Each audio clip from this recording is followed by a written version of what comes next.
வணக்கம். என் பேர் சீனிவாசன். நான் இப்போ தம்மம்பட்டியில் உட்கார்விங் அப்படிங்கிற மர சிற்ப வேலையை செஞ்சிட்ருக்கிற ஒரு ஃபேமிலிங்க.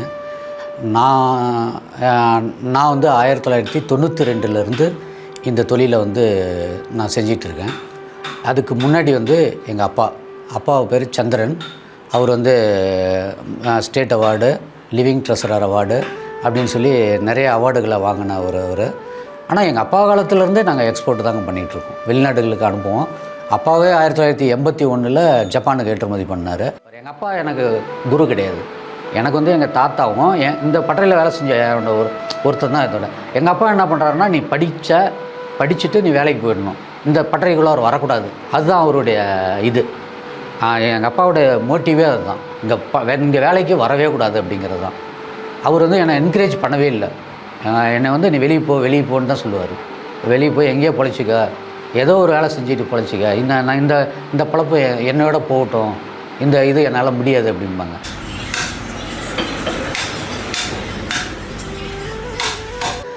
அதுக்கு பின்னாடி இப்போ நான் வந்ததுக்கு பின்னாடி இப்போ அதிகமாக US, Australia, Switzerland, Malaysia, Singapore எப்பயுமே காமனுங்க.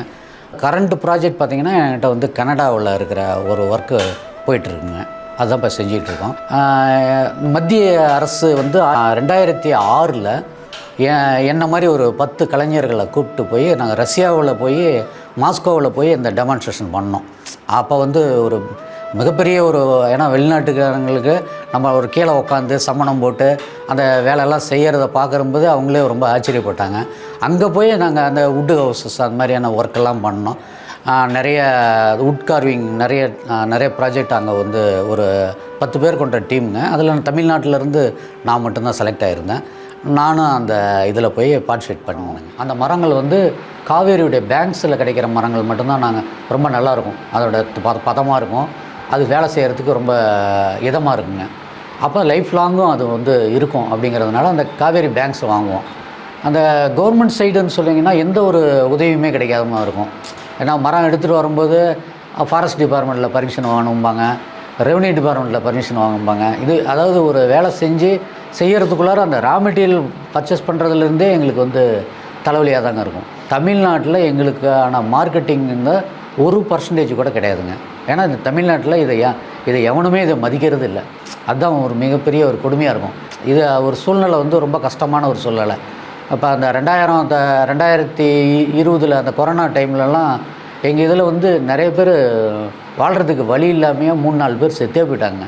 அதாவது விற்கவங்க இப்போ சாப்பிட்ற பொருளாக இருந்தால் டக்குன்னு வாங்கிடுவாங்க. இது ஒரு ஆர்ட் பொருள், ஊரே பேண்டமிக்கில் மூடி கிடக்குது.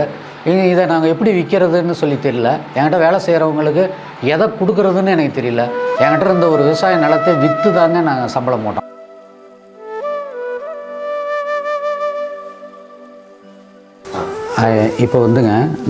இப்போ நாங்கள் ஃபாலோ பண்ணுறக்கூடிய சிற்ப சாஸ்திரம் அப்படிங்கிறது எங்கள் அப்பா எனக்கு என்ன சொல்லி கொடுத்தாரு அதோடு வச்சுக்கிட்டேன். அடுத்து எங்கள் தாத்தா எங்கள் அப்பாவுக்கு என்ன சொல்லி கொடுத்தார், இந்த ஒரு விஷயங்கள் மட்டும்தான் நாங்கள் பண்ணிகிட்டு இருந்தோம். ஆனால் இதுக்குள்ளார சிற்ப சாஸ்திரம்னு ஒரு ரூல் இருக்குது.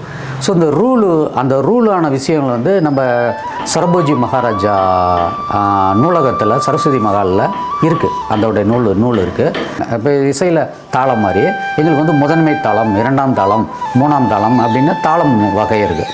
அப்போ இவர் 5 தாளத்தில் நாங்கள் பிரிக்கிறோம். விநாயகர் ஒரு பாகம், இது 1 பாகம், 2வது பாகம் மார்பு புள்ளி, 3வது பாகம் தொப்புள், அடுத்தது 4வது பாகம் பெட்டக்ஸோட கீழ் பாகம், அடுத்து கால், இதுன்னு சொல்லி ஒரு 5 பாகமாக பிரிக்கிறோம். ஸோ இதையே முருகரை அப்படியே வர்றாரு அப்படின்னா அவருக்கு 7.5 பாகத்தில் வர கொண்டு வரோம். அப்போ ஃபஸ்ட்டு முகம்தான். முகம் அந்த நெத்தியிலேருந்து இந்த அடித்தாடை வரைக்கும் இதுதான் ஒரு பாகம். இதை நாங்கள் கேம்பஸில் எடுத்துக்குவோம். இதில் எடுத்துக்கிட்டு இந்த பாகத்தை மட்டும் எடுத்துக்கிட்டால் போதும். இது எக்ஸ் அப்படின்னா அப்போ 2x அப்படிங்கிறது இந்த மார்பு புள்ளி வரும். அடுத்தது 3x அப்படிங்கிறது தொப்புள் வரும். அடுத்து 4x அப்படின்னு வரும்போது அந்த பெட்டக்ஸோடைய சென்டர் பாயிண்ட். ஆனால் எந்த பிரின்சிபலும் ஒரு சிலை அப்படிங்கும்போது நின்ற கோலம் அப்படின்னு வரும்போது மூக்குடைய பாயிண்ட்டும் தொப்புளையும் அந்த சிலையுடைய வலது கால் பெருவிரலும் வந்து ஒரே ஒய் ப்ளஸ் ஒய் ஆக்சிஸில் வெர்டிக்கலாக இருக்கணும். அந்த வெர்டிக்கலாக நீங்கள் வச்சுக்கிட்டு மீதி இருக்கிற அந்த இடுப்பு சைடு அந்த மார்பு சைடு இதெல்லாம் நவுத்துனாலும் அது வந்து டிஃப்ரெண்ட் ஆகாது. நீங்கள் அந்த மட்டும் கோயின்சைட் பண்ணாமல் கொஞ்சம் தள்ளி வந்துருச்சுன்னா சிலை வந்து சாஞ்ச மாடலில் இருக்கும். அந்த தவறு வரக்கூடாது. அப்போ வந்து இந்த ஒய் ஆக்சிஸ்ங்கிறது நின்ற கோலத்தில் இருக்கிற எல்லா சிலைகளுக்கும் கச்சிதமாக பண்ணணும். ஆனால் அந்த ஒய் ஆக்சிஸை வந்து ஒய் டேஸை வந்து எந்த காலத்துலையும் நம்ம மாற்றக்கூடாது. அதை வந்து அந்த பெர்பெண்டிகுலர், அதாவது பெர்பெண்டிகுலர் டு த கிரவுண்டு அப்படிங்கிறது தான் முக்கியமானதுங்க. இப்போ உதாரணத்துக்கு இங்கே இருக்க பேனல் இருக்குது பார்த்தீங்களா, அந்த பேனல் வந்து சீனிவாச பெருமாள் திருமணம் அப்படிங்கிறது. அதாவது ஒரு திருப்பதி வெங்கடாஜலபதி, அவர் பேர் சீனிவாசன், பத்மாவதி தாயாரோட மேரேஜ் ஆகுது. இது வந்து ஒரு கேரக்டர். இதை வந்து நம்ம இமேஜின் பண்ணுறோம். ஸோ இந்த இமேஜ் பண்ணி அந்த இடத்துல யாரெல்லாம் வந்திருக்கலாம், யாரெல்லாம் வந்திருக்காங்க அப்படிங்கிறதுக்கு எவிடென்ஸ் இருக்குது. ஸோ அந்த எவிடென்ஸ் எல்லாம் வச்சு நம்ம ஒரு பேனல் பண்ணுறோம். அந்த பேனலிங் தான் இப்போ நீங்கள் பார்த்துருக்க 7 அடிக்கு ஒரு பெரிய ஹியூஜ் பேனல் பண்ணியிருக்கோம். இந்த மாதிரியான பேனல்கள் நாங்கள் பண்ணுறோம்.